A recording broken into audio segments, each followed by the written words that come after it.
자, 우리가 지난 시간에 앞에 네 교회를 했는데요. 뭐 간단하게만 다시 한번 정리해 보면, 첫 번째 교회는 이제 에베소 교회였죠. 그 에베소 교회에 예수님 속에는 7뼈를 붙잡고 7 금촛대를 사이를 거니시는 분. 그러니까 다른 말로 하면 그 교회를 주관하고 계시죠. 그 교회와 함께 계시죠. 근데 이 교회가 지금 어떤 상황 속에 있었는가? 이 교회는 사도행전 20장에 보면 사도 바울이 이제 예루살렘으로 잡혀 이제 순교하러 가면서 이제 이리들이 왔을 때 이단자들이죠. 그들이 반드시 오게 될 건데, 너희들은 예수 그리스도의 피값으로 사실 이 교회를 이 장로들에게 부탁을 할 테니까 너희가 이 양무리들을 잘 보호하라 라고 말하면서 주의 말씀과 주의 은혜 가운데 내가 너희를 위탁한다 이렇게 표현합니다. 그러니까 내가 3년 반 동안이나 너희를 밤낮으로 눈물을 흘리며 가르쳤던 그 말씀을 기억하라, 사도적 가르침을 기억하라. 그래서 에베소 교회는 정말로 하나님의 말씀, 즉 사도의 기록들, 성경을 가지고 정말 힘있게 가르치고 열심을 다해서 이단자들을 쫓아냈다. 자, 그런데 시간이 가면서 우리가 에베소서도 읽었던 거 기억나시죠? 거기 보니까 너희의 그 사랑이 소문이 나고 내가 이미 들었다 이렇게 말하지 않습니까? 그러니까 굉장히 사랑이 뜨거웠던 교회였는데, 이게 그들이 계속 진리 싸움은 굉장히 잘하고 있었는데 사랑이 식어버렸다. 하나님을 향한, 이웃을 향한 사랑이 식었다. 그죠? 약간 하나님 뭐라고 하시냐면 네가 빨리 회개하지 않으면 내 촛대를 옮기겠다. 그러니까 이제 예수님을 뭐라고 표현한 거예요? 그 촛대 사이를 거니시느니 라고 한 겁니다. 그죠? 예수님, 이 교회의 사명과 교회가 빗댄 사명을 할 수 있는 것은 바로 예수 그리스도의 주권 가운데 있음을 너희는 알고 빨리 돌이켜라 라고 이제 약속을 하신 거죠. 그리고는 그 약속은 바로 생명나무 열매를 주워 먹게 하겠다. 이런 약속들에 대해서는 우리가 나중에 하나하나 자세하게 할 거기 때문에 우선 구원에 관련된 약속이다. 이 정도만 우리가 보고 갈게요. 두 번째는 서문학교회였죠. 서문학교회 예수님은 처음이며 마지막이요 죽었다가 살아나시니, 왜 이 이야기를 할 수밖에 없었는가? 이 서문학교회는 고난 중에 있었다. 그죠? 궁핍함 중에 있었다. 그런데 앞으로 더 큰 고난이 올 거라는 거예요. 그죠? 그래서 너희들이 얼마나 인내함으로 예수 그리스도의 그 복음 때문에 궁핍함 중에도 얼마나 선한 싸움을 싸운다는 안다. 그런데 앞으로 순교자가 이제 있을 거다. 그죠? 그래서 그 순교자는 바로 역사적으로 보면 바로 폴리갑과 같은 그런 감독들이 바로 죽임을 당하게 되죠. 그래서 이제 예수님은 서문학교에게 죽었다가 살아나시니, 즉 예수님은 너희 앞서서 그 고난에서 부활하신 것처럼 너희가 지금 예수님을 따라 너희가 지금은 그렇게 고난을 당하나 예수님이 부활한 것처럼 너희도 부활의 영광을 누리게 될 것이다. 참된 승리는 예수님이 부활하셔서 승천하신 것처럼 너희도 그렇게 참된 승리자가 될 테니 나를 의지하고 겁내지 말고 11만 고난 고통을 받을 거다. 이거 뭐죠? 한정된 숫자, 그죠? 제한된 숫자, 제한된 그 횟수만큼, 제한된 날짜만큼만 고난을 받는 것이니 인내하라 라고 하는 이야기를 하고 있었습니다. 그래서 이제 사실은 이 사람들은 사탄의 회당, 즉 유대인들을 가리켰죠. 아마 유대인들에 의한 핍박이 굉장히 자행됐었던 곳이었던 것 같고요. 죽도록 충성하라, 그리하면 생명의 관을 주시리라. 그러니까 이건 그 스파노, 즉 면류가 아니에요. 그러니까 하나님이 그런 영광스러운 면류관을 너에게 줄 거다. 생명의 면류관을 줄 거니까 승리하라. 이것도 죽었다가 살아나신 그 예수 그리스도의 영광과 연결된 이야기가 되겠죠. 또 여기 7번에 보면 이기는 자에게는 또 뭐를 주시겠대요?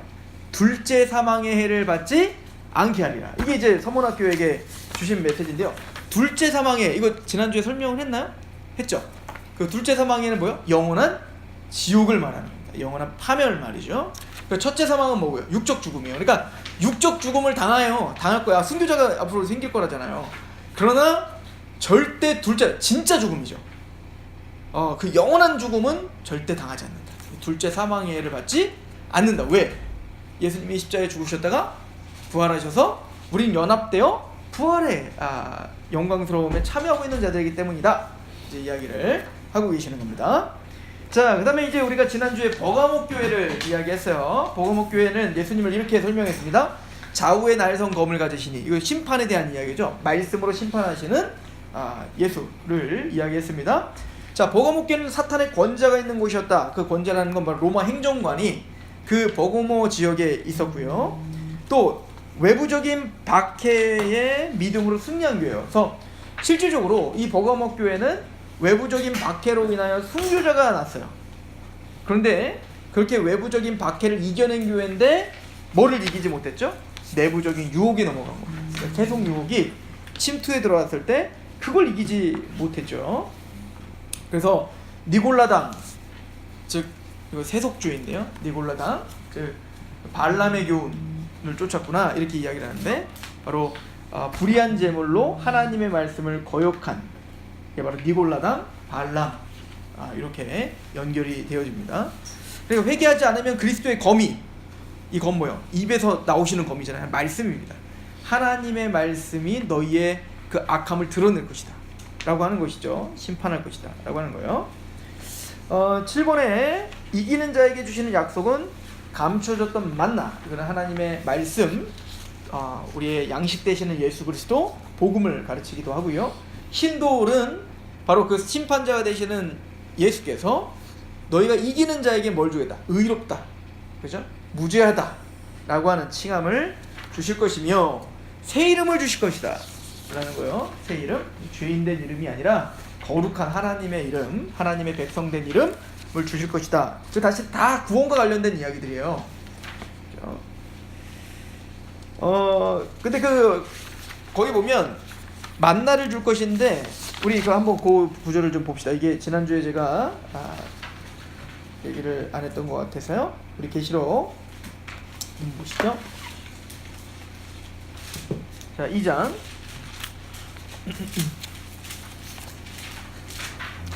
17절 보십시오. 귀 있는 자는 성령이 교회들에게 하시는 말씀을 들을지어다. 이기는 그에게는 내가 감춰졌던 만나, 이 감춰졌던 만나, 복음을 말하는데 복음은 모두 비밀로 표현돼요. 그러니까 하나님의 계시가 비밀로 감춰진 것을 사도들을 통하여 계시하셨고, 그리고 드디어 그 사도들을 통하여 우리에게도 알려주신 것, 이게 감춰진 만나의 의미가 됩니다. 그리고 이제를 주고 또 흰돌을 줄 터이요, 이것은 좀 무죄 판결, 의롭다함으로 보는 게 맞고요. 그 돌 위에 근데 뭐가 새겨졌어요? 새 이름을 기록한 것이 있나니 받은 자밖에는 그 이름을 알 사람이 없다라고 이야기를 합니다. 즉 성령님을 통해서 그 돌 위에 우리가 새 이름이 새겨지는 거죠. 그러니까 우리 마음의 신비에 새겨지는 거예요. 그러니까 구원의 확신, 또 복음은 그 돌 위에 새 이름이 기록된 것이 있는 받은 자밖에는, 그러니까 복음을 들고 있는 자밖에는 그 기쁨과 그걸 알 수가 없죠. 이건 개인적으로 경험되어야 될 기쁨이요, 은혜인 거죠. 그 돌짝보에서 발견한 금화를 발견한, 보화를 발견한 그 사람처럼 그것을, 보화를 발견한 자만이 그 기쁨을 누릴 수 있죠. 그 즐거움과 그 하나님의 놀라움을 우리가 볼 수가 있는 것으로 보면 됩니다. 자, 두아디라 교회에는 첫 번째, 예수님을 눈이 불꽃 같고 그 발이 빛난 주석과 같다라고 말합니다. 즉 감찰하시는, 그죠? 모든 것을 알고 계시는, 전지하신 예수 그리스도, 또 그 발이 빛난 주석, 심판에 관련된 이야기였습니다. 자, 그럼 두아디라 교회의 특징은 뭐였냐면 많은 행함이 있었고요, 사랑과 사업과 봉사들. 근데 이게 시간이 가면 갈수록 더 많아져, 더 열심히야. 그런데 문제는 뭐가 없어요? 이세벨을 용납했습니다. 자, 이세벨은 누구였습니까? 아합 왕 시대에 바알 숭배를 하게 했던, 그러니까 하나님의 진리에서 떠난 거예요. 그러니까 열심은 있는데 뭐는 없어요? 말씀이 없는 겁니다. 뭐와 딱 정반대예요? 에베소 교회죠.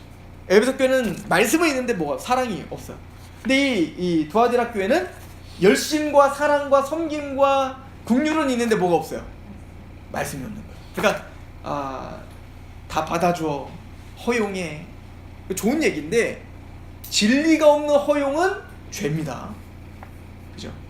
진리가 없는 사랑은 사랑이 아니에요. 그래서 이 두 가지를 우리가 균형을 잘 맞춰야 된다라고 하는 겁니다.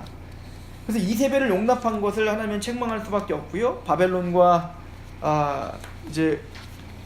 음녀 이세벨. 그러니까 사실은 이 이세벨이라는 건 바벨론, 음녀를 말하는 거예요. 그러니까 이건 뭐냐면 세상 원자, 세상의 권세와 유혹과 그 사치와 그 세상의 향락에 넘어가게 되는 거예요. 그래서 음녀를 침상에 던지고 그와 음행한 자도 환란에 던지고야 말 것이다. 그러니까 반드시 하나님은 수치를 드러나게 하실 거야. 그러니까 그 세상과 짝한 그들은 반드시 수치를 드러내어 침상에 던지게 될 것이다 라고 이야기를 합니다. 이긴 자에게는 뭐 주죠? 만국을 다스릴 수 있는 권세를 준다. 감찰하시는 하나님 예수님을 이야기하면서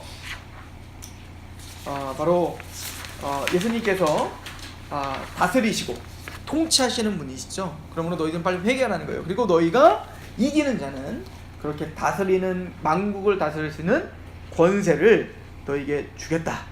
이것은 다시 이제 다른 말로 말하면요, 그 창세기에 하나님이 인간을 창조하시고 5가지 축복을 하시는 거거든요. 그러면은 생육하고 번성하고 땅에 충만하고 정복하고 다스리래. 이게 왕권이에요. 만물을 다스릴 권세가 사실 누구에게 주어진 거예요? 사람에게 주어진 거예요. 그럼 다스린다는 건 뭐냐면요, 사실은 모든 인간들은요 왕인데 그냥 왕이 아니라 청지기적 왕이라고 하죠. 그러니까 선악과, 우리가 이제 성경공부를 많이 했으니까 선악과를 심어놓고 모든 만물을 다 다스리고 먹고 싶은 대로 다 먹어, 이렇게 됐잖아요. 근데 단 뭐는 건드리지 마, 선악과는 건드리지 마라 라고 이야기를 했단 말이에요. 자, 그런데 선악과를 건드리지 말라 라고 했는데 즉 모든 내가 마음대로 다 할 수 있는데 뭐는 건드리지 마라? 선악과를 건드리지 마라는 건, 선악과를 따먹지 않는다는 것은 이 땅의 주인은 누구라는 걸 인정하는 거예요. 하나님임을 인정하는 게 선악과를 건드리지 않는 거예요. 그런데 선악과를 따먹었다는 건 뭐예요? 이제는 당신이 주인이 아니라 내가 주인이다. 그러니까 내가 하나님이고 내가 주인이라고 할 때 뭐가 박살나는 거예요? 왕권이 박살나는 거예요. 쫓겨나는 겁니다. 만물을 다스릴 수 있는 권세가 박탈되는 거예요. 그러니까 우리가 만물을 다스릴 수 있는 권세는 뭐예요? 하나님의 왕권과 주재권을 인정할 때 우리는 참된 왕이 되는 거예요. 그러니까 우리가 구원받은 사람 보고 베드로전서 2장 뭐라고 하죠? 너는 택하신 족속이요 왕같은 제사장, 왕이라는 겁니다. 다스린다는 겁니다. 자, 그 얘기는 뭐냐면 다시 하나님과 바른 관계를 맺게 됐다, 이 얘기인 거예요. 그러니까 생육하고 번성하고 충만하고 정복하고 다스려라 이렇게 말한 이유가 우리를 우리의 형상대로 사람을 만들 때 누구의 형상대로? 우리의 형상, 즉 하나님의 형상대로 만들자. 이 형상이라는 단어가 뭐였습니까? 체렘이에요. 체렘. 이 체렘이라고 하는 단어는 뭐냐면 동상, 즉 흙과 돌로 만들어졌지만 우리는 이순신 장군을 보지만 이순신 장군이 아니에요, 그 동상은. 근데 그 동상을 통해서 뭘 봐요? 하나님을 보듯 모든 피조물은 동상과 같은 우리, 하나님의 형상인, 하나님의 동상인 우리를 보면서 누구처럼 보는 겁니다. 하나님처럼 보게 되는 거예요. 그죠? 이게 바로 하나님의 형상이에요. 그런데 이기는 자에게는 다시 이게 회복되는 겁니다. 그죠? 이게 사실은 구원이에요.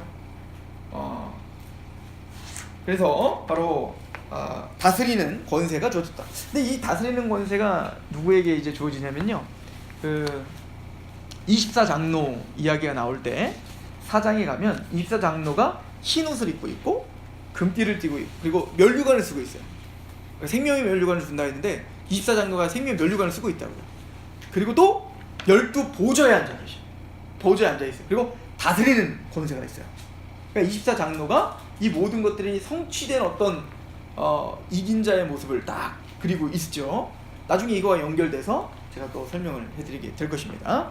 자, 이제 오늘 저는 이제 4대 교회, 이제 빌라델피아 그리고 라오디게 이 세 교회를 우리가 상고하도록 할게요. 자, 우리가 이제 이걸 연구하면서 다시 한번 좀 염두에 둬야 되는 거는, 첫 번째는 이 일곱 교회는 1세기 소아시아에 1세기 있었던 교회이면서 7은 완전수기 때문에 오고 오는 모든 세대에 예수님의 초림부터 재림까지 있는 모든 교회를 상징적으로 보여준다. 그래서 7교회 이야기가 다 누구의 이야기예요? 오늘 우리 교회의 이야기고 내 이야기가 되는 거예요. 그죠? 그걸 우리 염두에 두고 봐야 되고요. 또 예를 들어서 오늘 이제 4대 교회를 볼 텐데 4대 교회는 완전 죽어있는 교회거든요. 그런데 중요한 건 하나님은 그 죽어있는 교회도 뭐라고 불러요?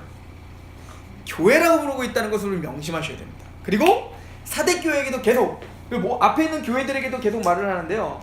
뭐라고 하냐면 귀 있는 자는 들어라 이렇게 말을 하죠. 그래서 이런 책망을 하는데 회개하고 돌이켜 그 사람들이 참된 하나님의 성도들이겠죠. 나중에요 여러분들 7인 7나팔 7대점 심판 시리즈가 있어요. 7인 심판은요 교회와 세상이 같이 받아요. 이게 분리가 안 돼. 그래서 그 가운데서 누가 제일 힘드냐면 성도가 힘들어요.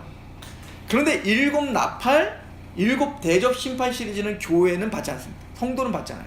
오직 누구에게만 주어지는 심판이냐면 불신자들, 땅에 사는 자들, 그렇죠? 그 사람들에게 선포되는데 그 사람들에게 하나님이 어마어마한 징계를 하고 심판을 내리는데 그 사람들의 결론은 뭐냐면 회개하지 않더라요. 이게 교회됨과 하나님의 백성됨과 아닌 자의 특징입니다. 자, 귀 있는 자는 들을지어다. 즉 하나님의 성도들은 듣는 겁니다. 이 말씀을 자기에게 적용하고 그리고 회개하고 통회하고 애통하는 자들이 교회예요. 다시 말씀드리지만 나중에 보면 악인들, 하나님을 대적하는 자들은 회개치 않더라가 반복될 겁니다. 이게 극명하게 구분이 되게 되는 거예요. 그렇죠? 그래서 이제 예수님이 산상순, 하나님의 백성들, 하나님의 나라의 특징 첫 번째 뭐죠? 심령이 가난한 사람들이죠. 교만하지 않습니다. 나의 영적 파산 상태를 인정합니다. 그리고 두 번째 뭐예요? 애통하는 자는 복이 있나니 그 위로를 받는 거예요. 그러니까 애통하죠. 왜? 하나님의 말씀을 사랑하는데 사모하는데 그렇게 살고 싶은데 그러지 못하는 내 모습을 볼 수 있는 거예요. 또 하나님의 말씀이 꿀송이처럼 달아요. 그런데 그걸 적용하는 나는 써요. 이것을 아는 사람들은 뭐예요? 듣고 있다는 얘기거든요. 귀 있는 자는 들을지어다. 이게 반복이 되고 있다 라고 하는 것을 우리는 기억해야 됩니다. 자, 우리 계시록 3장 이제 본격적으로 들어가 봅시다. 사대교회 이야기입니다. 3장 1절 사대교회의 사자에게 편지하라. 하나님의 7영과 7별을 가지신 이가 이르시되 내가 내 행위를 아노니 내가 살았다 하는 이름은 가졌으나 죽은 자로다. 여기 보니까 그 예수님을 뭐라고 표현하고 있냐면요, 하나님의 7영과 7별을 가지신 이가 이렇게 표현하죠. 그러니까 7별은 앞에서 이미 얘기했어요. 뭐였죠? 7촛대는 7교회고 7별은 7교회의 사자들이다 이렇게 표현을 했습니다. 자, 그 사자가 목사들을 가리키냐, 지도자들을 가리키냐, 아니면 천사들을 가리키냐, 이거에 대한 첨예한 논쟁은 있어요. 그러니까 어떤 신학자는 지도자들을 가리킨다. 그렇게 되면 이제 목사들을 뭔가 특별한 존재로 생각할 거 아니냐? 아니다. 이거는 그 교회들마다 하나님이 그 교회를 지키게 하는 바로 천사들을 가리킨다 이렇게 말을 해요. 그럼 둘 중에 어떤 걸 택해야 될까요? 몰라요. 둘 중에 어떤 걸 이야기했다고 이단 아니에요. 우린 둘 다 인정할 만한 이야기들입니다. 어쨌든 그 중심은 뭐냐면 뭐 목사든 천사든 지금 그 교회를 주관하고 있는 자들을 하나님께, 영적 존재든 뭐 실질적인 목사든 말입니다. 그 주관하고 있는 자들을 누가 붙들고 있다? 예수님의 손으로 붙들고 있다는 걸 보여주고 있는 거예요. 이거 지금 사대교회에 굉장히 큰 의미가 있죠. 또 하나는 뭐냐면 그 7영이다.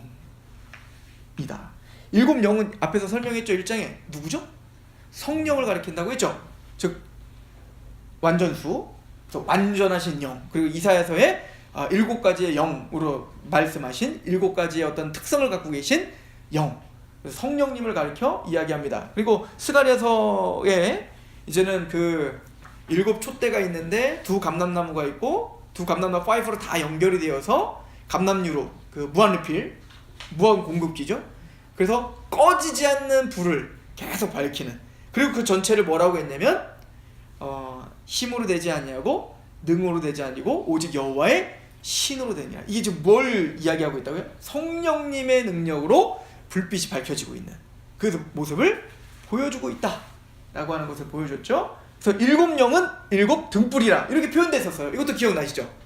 7영은 7등불이라 라고 했는데 여러분들 등불은 뭐라고요? 7영이에요. 7영은 성령님이잖아요.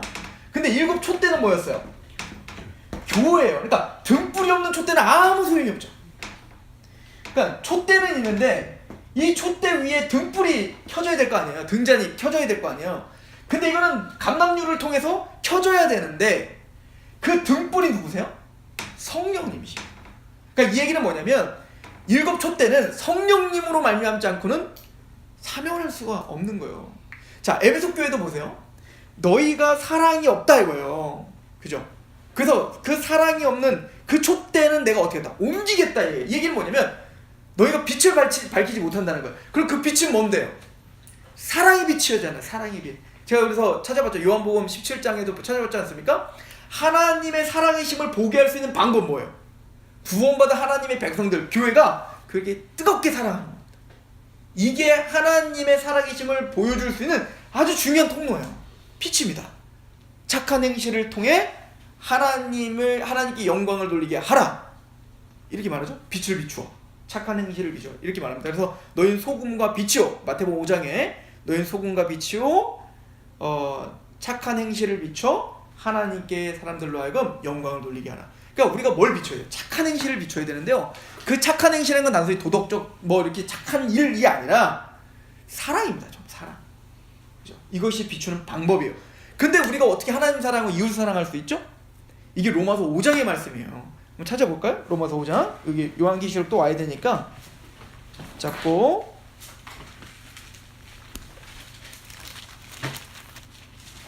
이거 뭐 저랑 성경 공부나 또 설교할 때 많이 찾아봤던 구절이니까 또 우리가 로마서 강의도 했으니까요. 로마서 5장 5절 한번 읽어볼게요. 시작. 소망이 우리를 부끄럽게 하지 아니함은 우리에게 주신 성령으로 말미암아 하나님의 사랑이 우리 마음에 누가 우리에게 그 하나님의 사랑을 부어주세요? 성령님이에요. 그래서 끊임없이 그 성령님이 그 사랑을 부어주시어 우리에게 어떻게 하는 거예요? 불을 비치게 하시는 거죠. 그래서 7 등불은 7 영이라 이렇게 표현하고 있는 겁니다. 자, 그런데 그 영을 누가 붙들고 계세요? 예수님께서 붙들고 계시죠. 다시 오늘 사대교회로 오시면 하나님의 7 영과 7 뼈를 가지신 이가 이르시되 내가 내 행위를 아노니. 자, 근데 지금 그 예수님께서 사대교회에게 뭐라고 하냐면 내가 행위를 한다. 너희들의 행위를 보니까 내가 살아있다 하는 이름은 가졌으나 죽은 자로다. 그러니까 겉모습은 교회예요. 겉모습은 성도예요. 겉모습은 하나님과 예수를 믿는다고 해요. 그런데 그들의 행함은 전혀 그렇게 보이지 않아요. 그러니까 겉으로는 살아있는 것 같으나 니들은 실상은 어떻다? 죽은 교회다. 최악이죠. 이 사대교회는 칭찬이 없습니다. 책만만 하고 딱 끝나요. 2절 보십시오. 너는 일깨어 그 남은 바 죽게 된 것을 굳건하게 하라. 내 하나님 앞에 내 행위에 온전한 것을 찾지 하나도 너희 안에 온전한 걸 찾을 수가 없다. 그러므로 너희가 어떻게 하라는 거예요? 지금 보니까 너는 일깨어서 깨어있으라. 너는 빨리 정신 차려라. 그 남은 바 죽게 된 것을 굳건하게 하라. 그러니까 지금 다 죽어가. 다 죽어가. 그럼에도 불구하고 조금 살아있는 그거, 지금 죽어가고 있는 그거라도 빨리 붙들어라. 끝장나기 전에. 그죠? 굉장히 긴박한 메시지를 주고 계시는 거예요. 그러니까 지금 이 사대교회는 말 그대로 영적 깊은 잠에 빠져들고 있는 겁니다. 죽어 있는 거예요. 그냥 말씀이 들리지 않죠. 그 말씀에 반응을 하지 않죠. 그러니까 삶이 나오지 않죠. 겉으로는 형식과 뭐 의리의리함과 모든 게 다 있었을 거예요. 그래서 겉은 살아있는 것처럼 보여요. 그러나 속은 다 죽어있는 거예요. 3절. 그러므로 내가 어떻게 받았으며 어떻게 들었는지 생각하고 지켜 회개하라. 만일 일깨지 아니하면 내가 도둑같이 이르리니 어느 때에 내게 이를지 내가 알지 못하리라. 이렇게 말하죠. 그러니까 지금 이 사람들은요 피상적인 크리스천들입니다.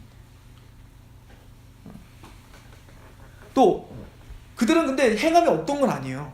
여기 보면 2절에 보세요.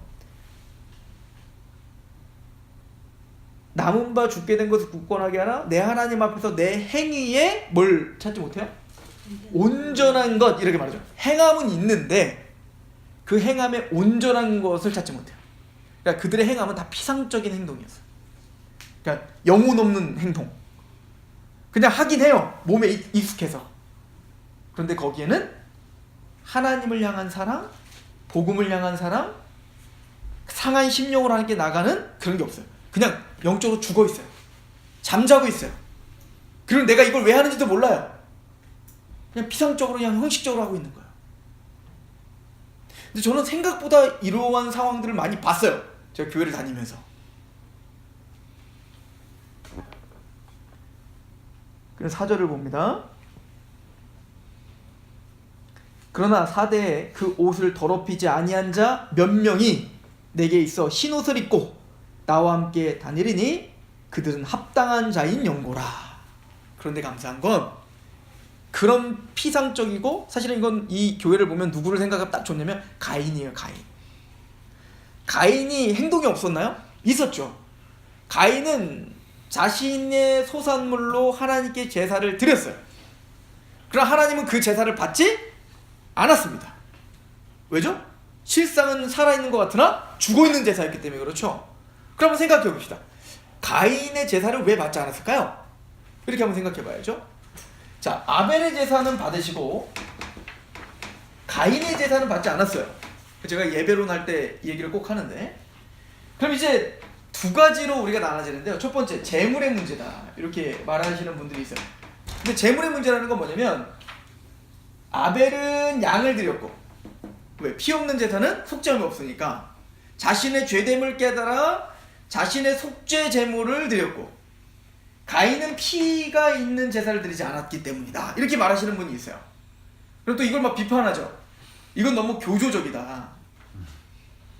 왜냐면 가인은 그냥 땅을 소산물로다 그냥 하나님께, 또 그런 제사법도 있으니까 그렇게 드린 거지 꼭 양의 것이냐. 게다가 율법이 제정되기도 전인데 어떻게 피의 제사를 말할 수 있냐. 근데 사실은 그거는 좀 오해해요. 왜냐면 아담이 타락하고 하나님이 그를 다시 회복시킨다는 창세기 3장 15절의 복음을 전파한 다음에 그들에게 하셨던 행함이 있죠. 뭐죠? 그들을 쫓아내면서 가죽옷을 입힌 겁니다. 즉 그들이 죽어야 되는데 가죽을 벗긴 거예요. 가죽을 벗겼다는 짐승이 죽었다는 얘기입니다. 근데 여러분들 짐승을 먹게 된 게 언제부터죠? 노아 방주 이후부터 먹는 거예요. 그러니까 죽인다는 거는 먹으려고 죽인 게 아니에요. 그 전까지는, 노아 방주 이전에는 짐승을 먹지 않아요. 육식을 하지 않았다고요. 하나님 허락을 안 했다고요. 그러니까 짐승이 죽는다는 건 곧 뭐를 상징하는 거예요? 제사밖에 없는 거예요. 제사밖에. 그죠? 그러니까 아담에겐 굉장히 중요한 걸 지금 보여주고 있는 겁니다. 너희의 수치를 가릴 수 있는, 무화과 나뭇잎으로 아무리 너의 힘으로 가린다 할지라도 가려지질 않아요. 그 수치를 가릴 수 있는 방법은 네가 죽어야 되는데 네가 죽지 않고 대신 누가 죽는 거예요? 그 짐승이 죽고 그 가죽을 벗겨 덮어 씌우는 거란 말이에요. 자, 마찬가지로 우리가 우리의 죄된 수치를 우리 스스로 우리의 율법의 행함과 우리의 어떤 것으로 가릴 수 없죠. 그래서 우리는 오직 뭘로? 가죽옷이 아니라 내가 죽어야 되는데 대신 예수가 죽으시고 그 예수의 거룩한 옷으로 우리가 덧입혀짐으로 구원하는 거예요. 이게 우리가 이신칭이라고 하는 거예요. 이걸 갈라디아서는 이렇게 표현하고 있죠. 제가 한번 읽어봐 드릴게요. 갈라디아서 3장에 보면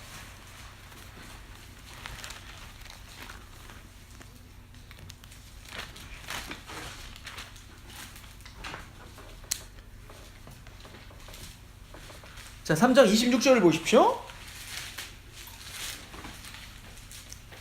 너희가 다 믿음으로 말미암아 그리스도 예수 안에서 하나님의 아들이 되었으니 누구든지 그리스도와 합하기 위하여 세례를 받은 자는, 이 세례라는 건 예수님이 십자가에 같이 죽고 예수님의 부활에 같이 부활했다, 새 생명을 가졌다, 이 성령 세례를 말하겠죠?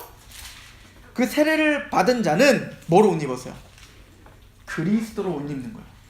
그러니까 예수 그리스도의 거룩한 옷을 덧입어 우리는 죄의 수치를 가릴 수 있는 겁니다.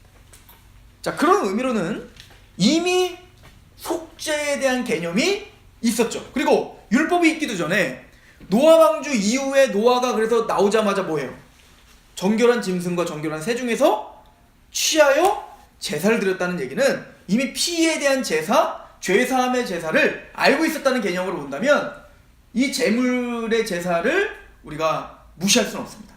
자, 이걸 만약 우리에게 적용한다면 우리가 예배를 드리는데 형식을 받는 게 아니라 그 모든 예배마다 십자가가 빠진 예배는 예배가 아닌 거예요. 속죄의 구원의 감격과 그 십자가가 선포되는 그 피가 계속 강단에서 선포가 되고, 그리고 그 십자가의 감격 가운데 구원받은 그 감격을 갖고 하나님께 드려지는 예배, 이걸 하나님 받으신다는 얘기인 거죠. 그래서 이제 스펄전 같은 경우는 뭐라고 하냐면 십자가 빠진 예배, 설교는 설교도 아니다, 이렇게까지 얘기를 하는 이유가 여기 있는 거예요. 그러나 문맥적으로 가인의 예배는 받지 않으시고 아벨의 예배는 받으셨다. 이것은 좀 더 사실은 우리가 그 성경을 좀 보면, 우리 창세기를 한번 잠깐 가보세요. 그 장면을 보시면 4장을 한번 보십시오. 4장.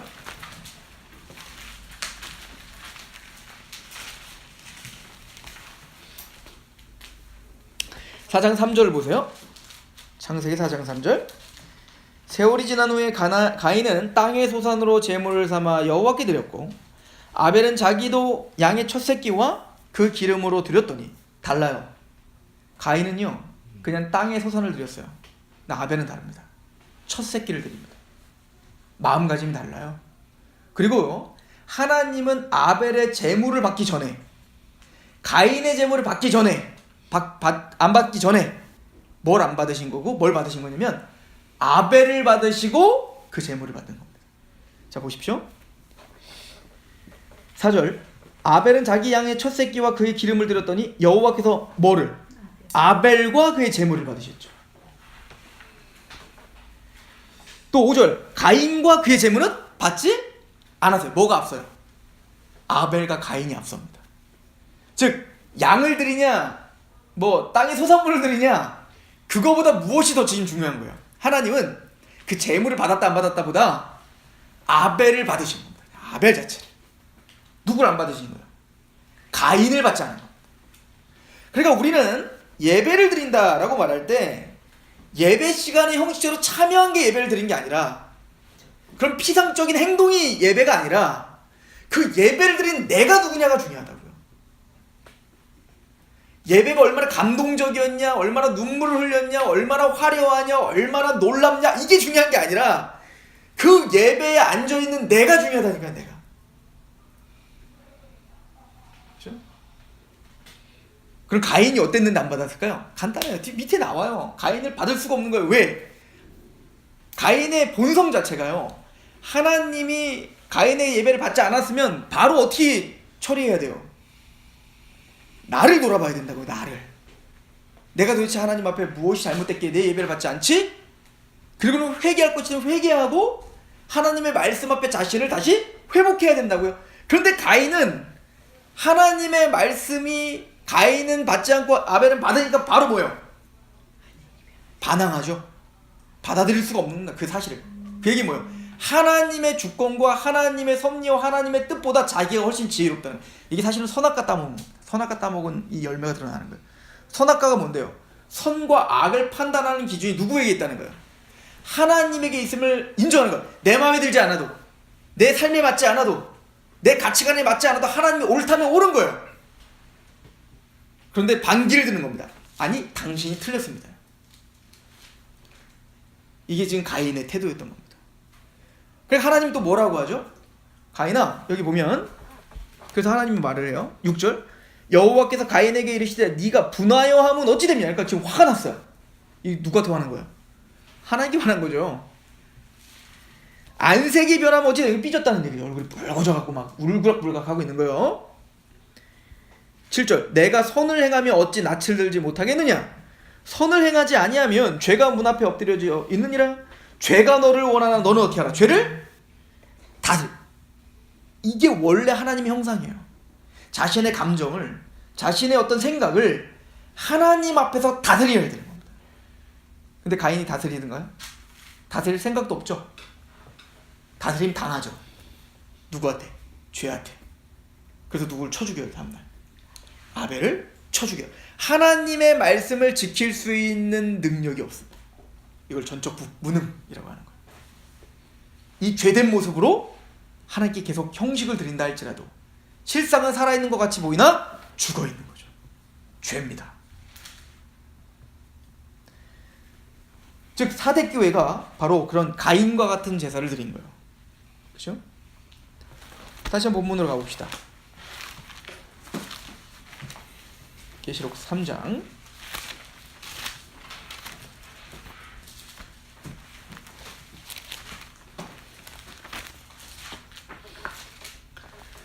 그러나 4절에 그러나 4대에 그 옷을 더럽히지 아니한 자 몇 명이 내게 있어 흰 옷을 입고 나와 함께 다니리니 그들은 합당한 자인 연고다. 그러나 죽어있는 것 같은 완전 죽어있는 교회인데요, 그런 교회에도 누가 있어요? 남은 자들이 있는 겁니다. 그 예수 그리스도의 거룩한 옷을 입고 구속의 경험을 하여 그 말씀을 듣고 주님과 동행하고 있는 자들이 어디에 있어요? 완전히 썩어갖고 죽어있는 교회, 그냥 온전한 행위라는 하나도 없었던 그 교회에도 하나님의 진짜 성도들이 있어요. 그래서 교회인 거예요. 우리도 어떤 교회를 보면 야, 저 교회는 정말 끝장난다, 저거는 정말 버림받았다, 그렇게 생각할지라도 거기가 하나님이 교회인 이유는 거기에 그래도 복음 앞에 있는 사람들이 있습니다. 그래서 교회인 거예요. 그래서 우리는 교회를 비판할 때 너무 극단적으로 비판하면 안 돼요. 왜냐면 하나님의 섭리와 주권 가운데 그 썩은 교회 안에도 누구 있는 거예요? 복음의 갈망이 있는 사람들이 있어요. 또 하나님의 말씀에 반응하는 하나님의 백성들이 있습니다.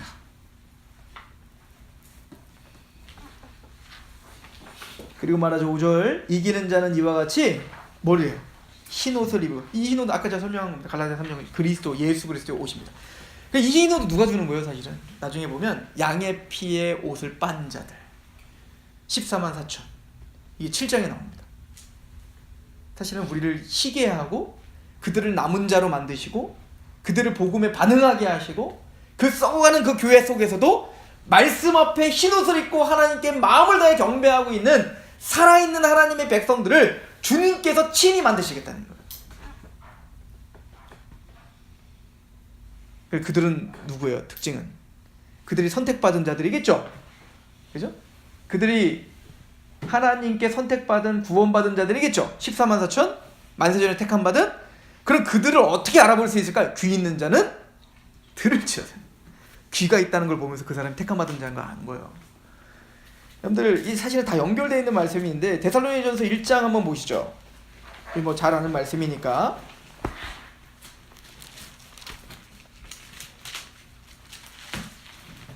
저는 근데 이런 말씀들은 뭐 100번 1000번 찾아도 저는 이게 지겹지가 않아요.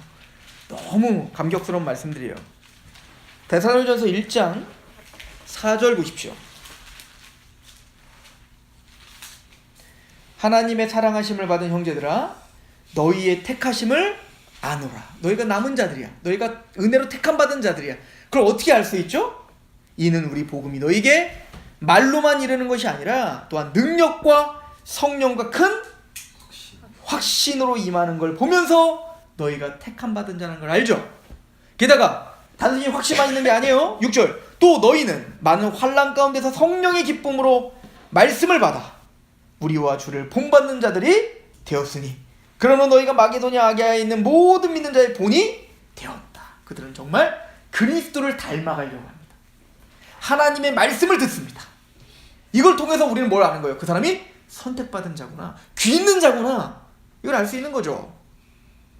사대교회 같은 데에도 이렇게 흰옷 입은 귀 있는 하나님의 선택받은 자들이 있다 라고 하는 것이죠.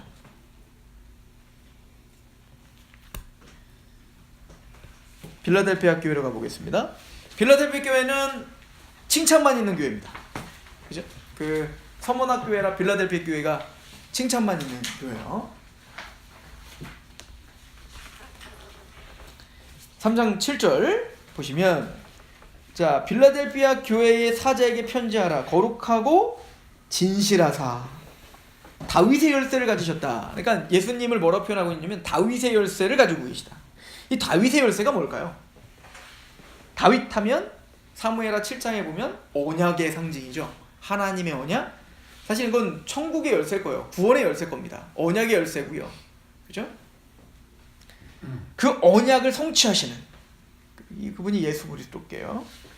다윗의 열쇠를 가지시니 곧 열면 닫을 사람이 없고 닫으면 열 사람이 없는 그가 이르되, 그분은 주권적으로 우리를 천국에 보내시며 하나님의 백성들을 택하시며 그들을 완성하시며 그 모든 뜻을 성취하시는 분인 거예요. 자, 그런데 그 예수께서 뭐라고 말합니까? 8절에 볼지어다 내가 내 앞에 뭘 뒀어요? 열린 문을 뒀다. 하나님의 나라의 문이 열린 거예요. 하나님의 언약이 열린 겁니다. 그렇죠? 굉장히 뭔가 밝죠? 긍정적이죠?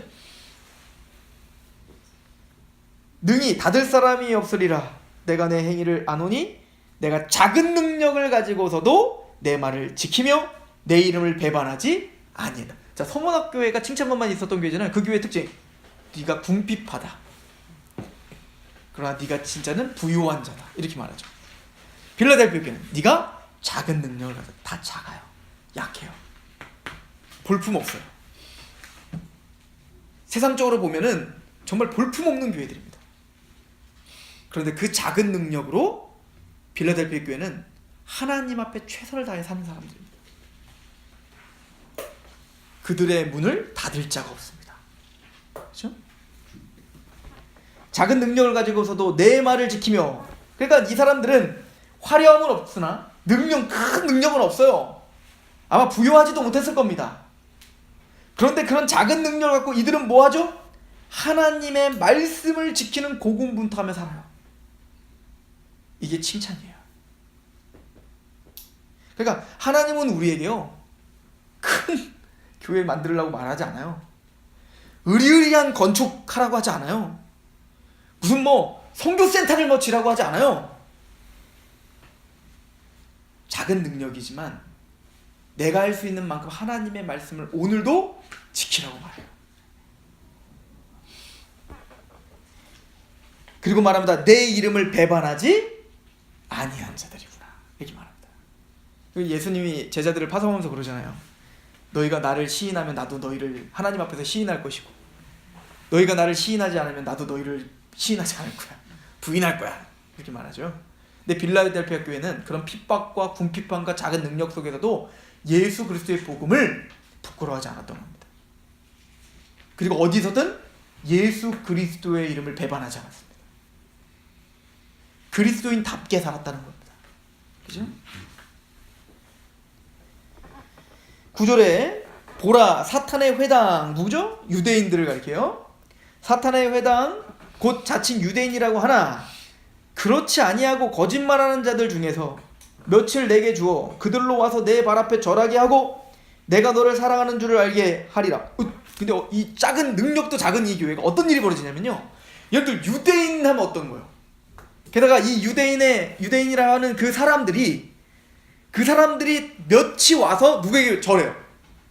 그 교회 앞에 복종합니다. 무슨 얘기죠? 개종시키는 겁니다. 그러니까 말씀이 얼마나 능력이 있냐면 겉으로는 정말로 힘도 없고 연약하고 아무것도 아닌데 그 높은 유대인들의 그 사탄의 회당 지도자들급 아닐까요? 그 유대인들을 박살내는 겁니다. 말씀으로 돌이키게 하는 거예요. 여러분들 유대인들이 얼마나 하나님 믿기가 어렵습니까? 예수님 믿기가. 근데 이 빌라델피아 교회는 그들에게 핍박을 당하면서도 그들을 개종시키는 겁니다. 말씀의 능력이 살아있는 거죠. 복음의 능력이 살아있는 거예요.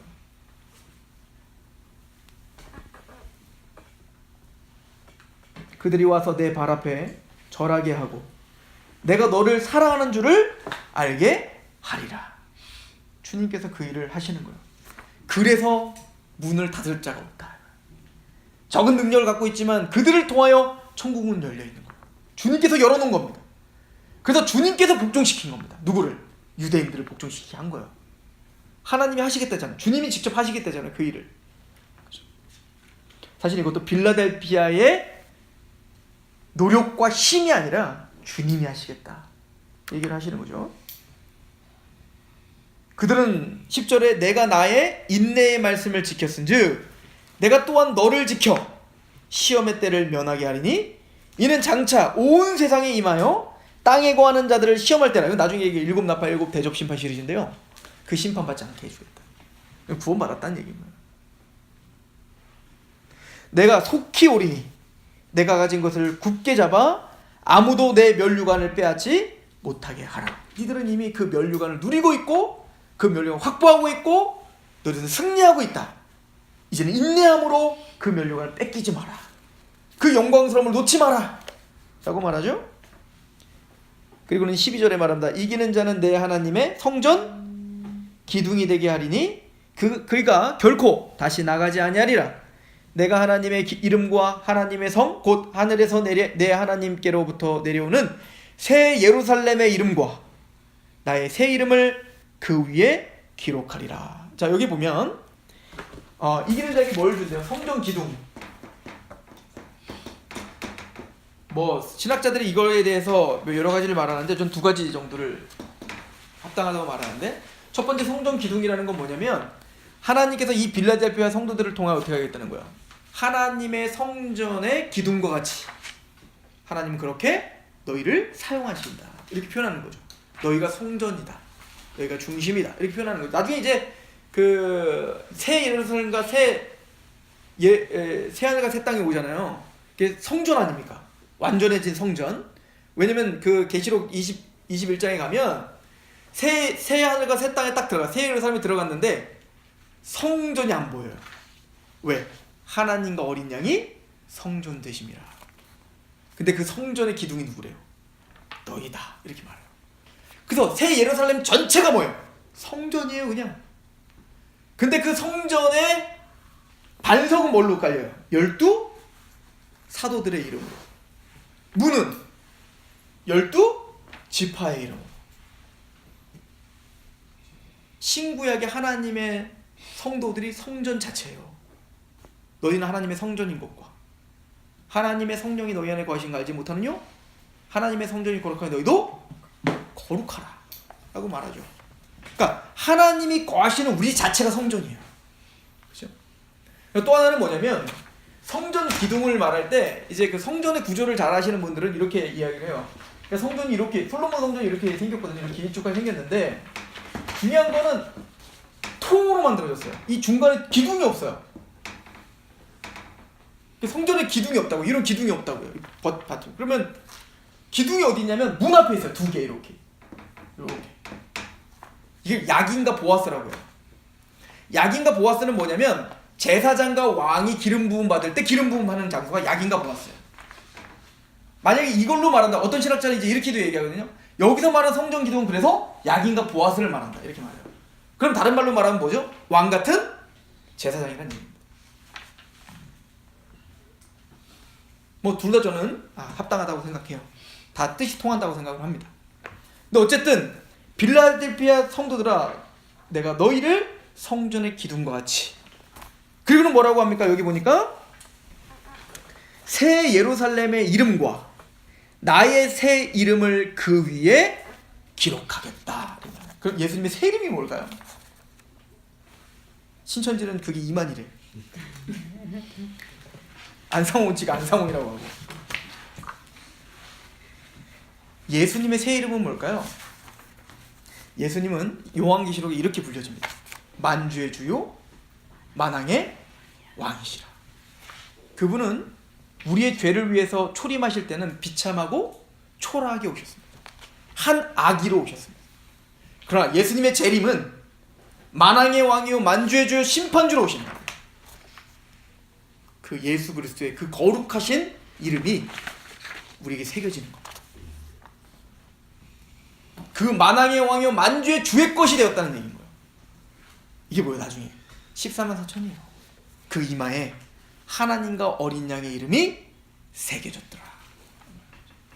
하나님의 소유가 되는 겁니다. 그죠?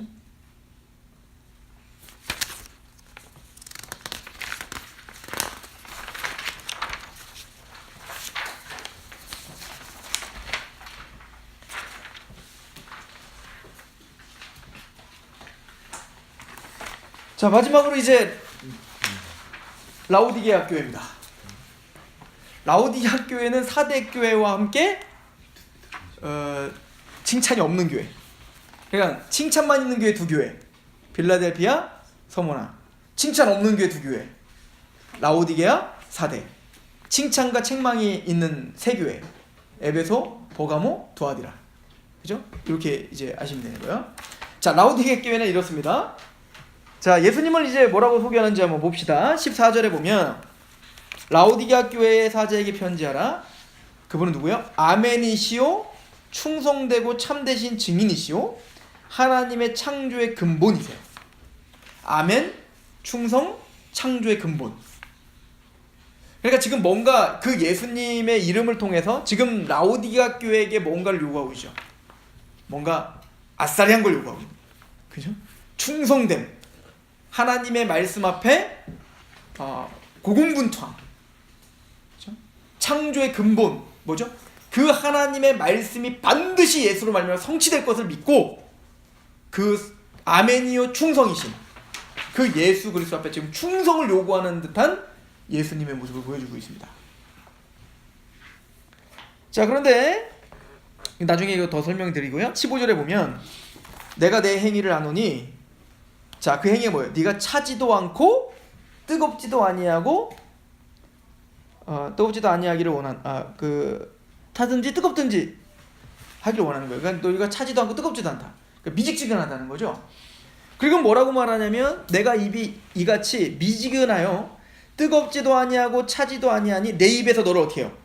토해버린다. 그러니까 우리는 흔히 이걸 어떻게 해석하냐면 신앙이 아싸리하게 그냥 없든지 아니면 믿으려면 뜨겁게 믿든지 이것도 아니고 저것도 아니고 뭐예요? 뭐 이렇게 말하는데 뭐 그렇게 해석하려면 해도 되죠. 뭐 비슷하니까. 그러나 지금 여기서 말하는 건 뜨겁게 사용되든지 차갑게 사용되든지 은사에 따라 다르지만 미직지근하다는 건 뭐예요? 아예 쓸모없다는 얘기예요.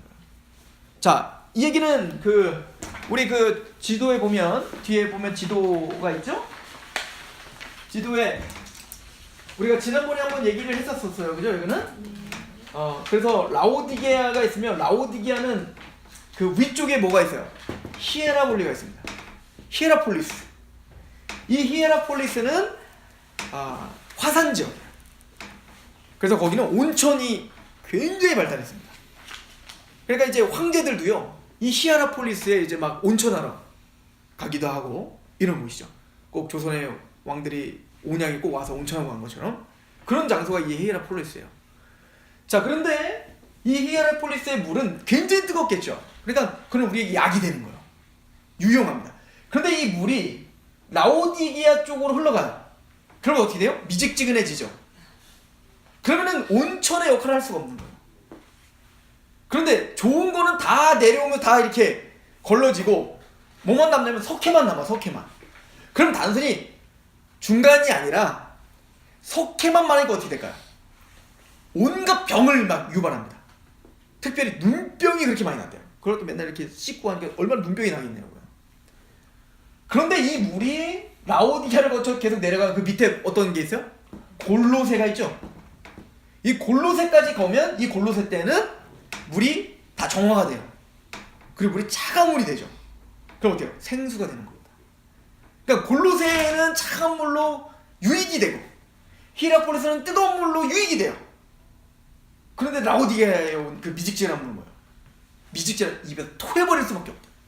쓸모없다. 아무것도 쓸모없는 거예요.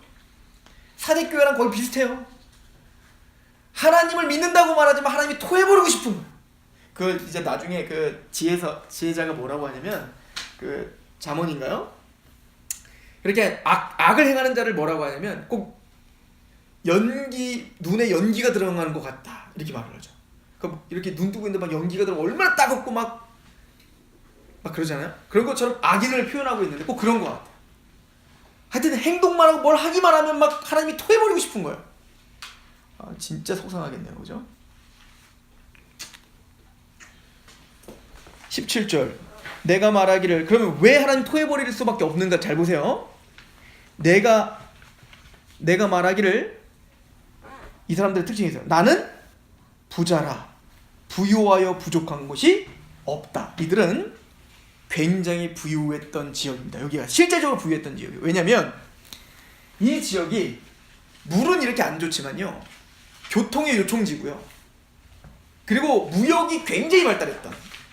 그러니까 이 물이 뭐 이렇게 먹고 이런 데는 쓸모없지만, 그러니까 거기서 이제 뭐 하냐면 막 염색 공장을 많았다고요. 그러니까 그 비단이랄지 이런 걸 만드는 염색 공장이 많아서, 그러니까 대대적으로 막 그 화려한 옷들을 막 만들어 파는 곳이었고, 게다가 원래 그렇잖아요. 이렇게 눈병이 그렇게 석회가 많아, 눈병이 많으면 눈병을 낫게 하려고 자기들끼리 막 연구하다 보니까 뭐가 안약을 만드는 공장이 여기 있었고, 의과대학이 있었고, 그러니까 의술이 굉장히 발달한 거죠.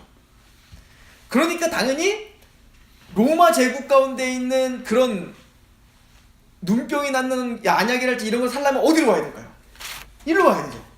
그러니까 의학적으로나 또 무역적으로 굉장히 활발한 도시였기 때문에 물은 그렇게 안 좋았지만 대단히 부유했던 지역이었다고 합니다. 그냥 교회도 덩달아 어떻게 했을까요? 당연히 부자였죠. 왜? 거기 후손들이 부자였으니. 그러니까 이 사람들은 내가 이렇게 부유하고 내가 이렇게 잘 살고 있는 걸 보면 하나님이 나를 축복하는 게 맞지. 그리고 내 영혼도 부유하다고 착각한 겁니다. 이런 예화가 이제 예수님께서 하시잖아요. 그죠? 그 이제 예수님이 어떤 사람이 예화를 들죠. 그 사람이 이제 이번에도 우리 저기 성교사님이 그 예를 들는데, 창고를 졌어요. 막 이제 막 더 걷어들여가지고 막 창고를 크게 져가지고 거기 가득 채웠는데 도저히 더 들어갈 데가 없는 거예요. 막 더 막 있는데, 그러니까 창고를 하나 더 지어서 거기 가득 채우는데, 그럼 뭐라고 합니까? 나는 배가 부르다. 나는 부유하다. 내 영혼이요 부유하구나. 그러니까 그렇게 육적인 물질적인 번영이 내 영혼의 상태라고 착각하는 거예요. 이게 인간의 약함이에요. 근데 예수님 그러죠. 내가 그것을 네 영혼을 걷어가면 어찌 되겠는가, 이렇게 말하죠. 지금 라오디게아 교회가 딱 그러는 거예요. 그러니까 부유하고 부자이고 화려해요. 그것을 자랑하지만, 자 계속 한번 읽어볼까요? 17절, 나는 부자라 부유하여 부족한 것이 없다 하니 내 곤고한 것과 가련한 것과 가난한 것과 눈먼 것과 벌거벗은 것을 알지 못하도다. 아까 염색 공장이 있었다고 했잖아요. 옷이 얼마나 화려하겠냐고요. 그리고는 그 옷이 내 영혼이라고 생각했다. 근데 너희들은 가난하고 벌거벗었고, 즉 하나님의 복음과 말씀 앞에 자신을 깨고 부수고 낮아지는 그런 삶은 없었던 겁니다. 그런 신앙은 없었던 겁니다. 참 신기하죠. 초대교회는 다 잘할 줄 알았는데 우리 모습이 다 있는 거예요. 사도들이 목회했던 곳인데, 그렇죠? 이거 누구랑 딱 반대죠? 서문학교랑 딱 반대죠. 서문학교에는 너희가 가난하나 실상은 부유해. 라오디게아 교회는 너희는 부유하나 실상은 니들이 가난하다. 사실은 이걸 누가복음이 한 얘기예요. 오늘 새벽 예배 설교를 한번 들어보세요. 어제 거. 거기 보면 사복이 나오거든요. 이제 마태복음 8복이지만 누가복음 4복이 나오는데, 네 가지 복이 뭐냐면, 첫 번째 복, 가난한 자는 복이 있다. 두 번째 복, 애통하는 자는 복이 있다. 갈망하는 자는 복이 있다. 세 번째 복, 우는 자는 복이 있다. 다섯 번째 복, 사람들에게 고난당하고 조롱당하고 핍박당하는 자는 복이 있다. 그럼 반대는, 그리고 네 가지 화가 나와요. 부유한 자는 화가다. 화 있는 자는 웃는다. 화 있는 자는 부유하다고 생각한다. 배부른다. 화 있는 자는 마지막 뭐겠습니까? 칭찬받는다. 그러니까 이 세상에서 부유하고 이 세상에서, 그러니까 이건 뭐냐면 영적인 이야기인 거예요. 단순히 물질적인 부자다 아니다를 말하는 게 아니라 죽은 나사로와 부자 이야기를 이야기하고 있는 거라고요. 부자는 이 땅의 것만 추구하면서 그것이 전부라고 생각하며 살았던 사람이에요. 하늘을 보지 않았던 사람이에요. 그러나 반대로 나사로는 어땠죠? 이 땅에서는 가난했어요. 그래서 하나님만 의지할 수밖에 없었던 자였어요. 그런데 하늘나라에 가서 어떻게 되죠? 그 부자는 비참하게 되고 나사로는 영원한 복이 누리게 됩니다. 실상은 부유하나 너희는 부유하나 실상은 가난한 자요. 너희가 부자이나 실상은 가난하다. 했던 말 또 했나? 네, 아무튼 그겁니다. 그 얘기를 하고 있어요. 그리고 말을 합니다. 그래서 그럼 어떻게 하란 말이에요? 17절 내가 말하기를 18절 내가 너를 권하노니 내게서 불로 연단한 금을 사서 부요하게 하고, 그리고 이 지역이 금이 나오는 또 지역이에요. 금. 실질적으로. 그래가 이제 부요할 수 있는 모든 여건이 다 갖춰졌죠. 근데 그렇게 자꾸 금만 캐려고 하지 말고 네 마음을 연단하라. 그러니까 니들 잘 알잖아. 금을 연단하면 어떻게 해야 돼? 뜨거운 불 가운데 그걸 집어넣어가지고 모든 찌끼를 제거해야 되는 것처럼 너희들도 바로 그런 불로 연단하여, 고난입니다. 사실은 고난. 십자가에 동참하여 너희의 찌끼를 다 좀 제거해라. 그런 정금만을 바라지 말고, 실제적인 금만을 바라지 말고 너희가 정말 심령이 영혼이 정금처럼 나오기를 바라라. 또 말하죠. 흰 옷을 사서 입어 벌거벗은 수치를 보지 않게 하라. 그러니까 거치장만 그렇게 하지 말고 너희 영혼의 수치를 좀 봐라.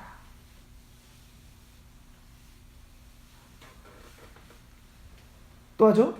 여기 뭐가 있었다고요? 안약 공장이 있었다고 했잖아요. 안약을 사서 눈에 발라 보게 하라. 뭐죠? 니들 안 보이지? 그거 안약 발라고 눈만 뜨지 말고 네 영혼의 눈을 뜨라고. 하나님을 보지 못하고 말씀을 보지 못하고 무지하여 이 세상에만 취하고 있는 너희들아, 너희들의 영적인 안약의 눈을 좀 부어서, 영적인 눈을 떠서 좀 너희의 수치를 바라보고 하나님의 말씀 앞에 고난을 당하여 십자가에 같이 짊어져 너희가 금을 연단하는 것처럼 너희의 영혼을 연단하라. 디모데에게 사도 바울이 그러죠. 경건의 연습은 후회할 것이 없죠. 금생과 내생에 복이 있는 겁니다. 그러므로 경건의 연습을 하라. 너희 영혼을 입히고 너희 눈을 뜨고 하나님의 말씀 앞에 고난에 참여하라. 그리고 말합니다. 20절 볼저다 내가 문 밖에서 서서 두드리노니 누구든지 내 음성을 듣고 문을 열면 내가 그에게로 들어가 그와 더불어 먹고 그는 나와 더불어 먹으리라. 이거는 전도용 구절이 아니에요. 하나님의 백성들에게 하는 얘기예요. 하나님은 끊임없이 너의 문을 두드리고 있다는 거예요. 너희를 기다리고 있다는 겁니다. 너희들이 좀 이제는 자발적으로 열어라. 하나님께 마음을 열어서 열기만 하면 내가 너에게 들어가 너와 먹고 막 이 교제하겠다는 거다. 교제. 다시 너희와 교제하겠다. 코이노니아 하겠다. 이기는 그에게는 내가 내 보좌에 함께 앉게 하여 주기를, 내가 이기고 아버지 보좌에 함께 앉는 것과 같이 하리라. 귀에 있는 자는 성령이 교회들에게 하시는 말씀을 들을지어다. 그래서 예수님은 아멘이시오 충성이시오. 이 아멘이요 충성이면 죽기까지 복종하신 거죠. 하나님 말씀 앞에. 그러므로 그 예수님을 보여준 겁니다. 미식지근하지 말고 너희는 그 하나님의 예수님처럼 하나님의 말씀 앞에 충성하라.